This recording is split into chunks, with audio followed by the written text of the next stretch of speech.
Okay, I'm just walking around the yard with Cookie. Come on, sweetie.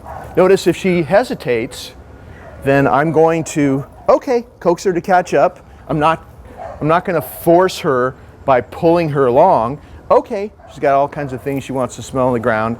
So I coax her to catch up.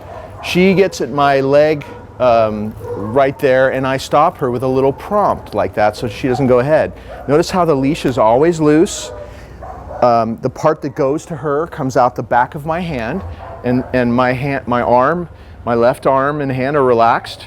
I'm not holding it like this though. I'm really holding it so it doesn't slip through my hand and get this long. So hold on to it. Just keep a little bit of slack there.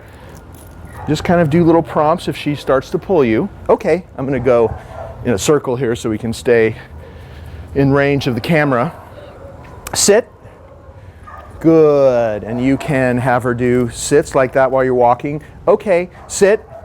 Good. Okay, sit. Good. Okay, sit. Good. Good.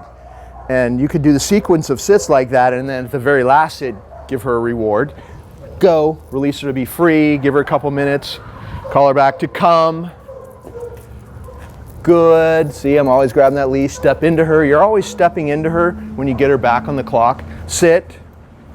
And then to walk her, always keep that leash loose. Stay relaxed. You don't want to be doing this. You don't want to be doing that. Just relax. Keep it loose. It's a very minimal amount of effort, really. It's just little prompts like that. You got this little tiny prong collar on her that closes with the same pressure all the way around her neck. So it's little more than a flick of the wrist when you're doing this.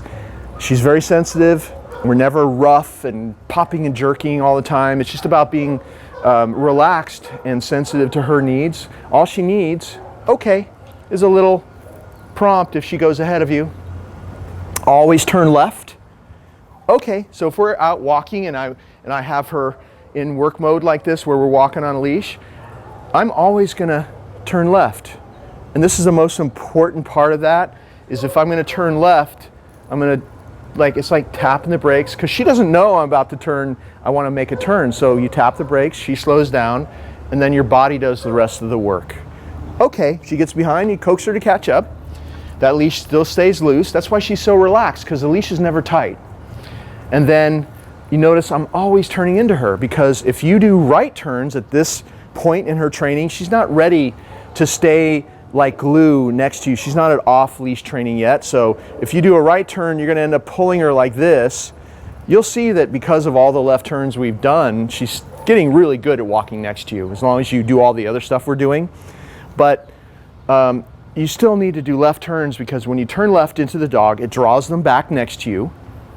And there can never be a tight leash because you're using your body. See how you use your body? All you're doing is little prompts to maybe slow her down a little bit.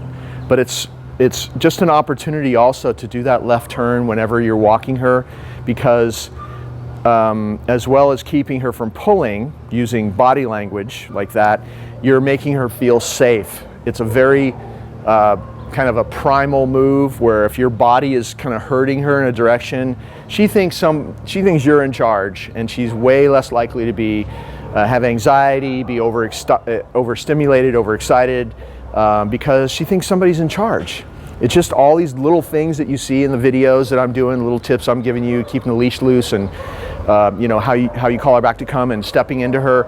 All those things fit together to make her much calmer and easier to handle and happier. If she's happier and calmer, she's going to be really easy to handle, as you can see on these videos. So always, if you're going to turn, let's say I have to go right, this is the last tip for you with the walking. I look at it as an opportunity to go left, because every time I do a left turn, it makes her calmer and easier to handle on the leash. So if I have to go right, okay, I go left to turn right. Just a great move. And you see how well Cookie has adjusted to it in the last 3 weeks, and she'll just keep getting better if you continue to do all these moves at your house. Okay.